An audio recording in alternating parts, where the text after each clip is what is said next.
Hello everyone. In this video, I'll show you how to change your Steam account name. It's important to know that your Steam account name, the one you use to log in, cannot be changed. But you can change your profile name, which is the name other people see when they look at your profile, chat with you, or play games with you. To do this, first open the Steam application on your computer. Once you're logged in, look at the top of the window and click on your profile name. This will open a drop-down menu. From there, click on View My Profile. Now, you'll see your profile page. On the right side of the screen, click the button that says Edit Profile. This will take you to a new page where you can make changes to your Steam profile.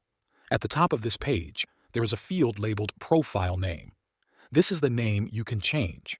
Type in the new name you want to use.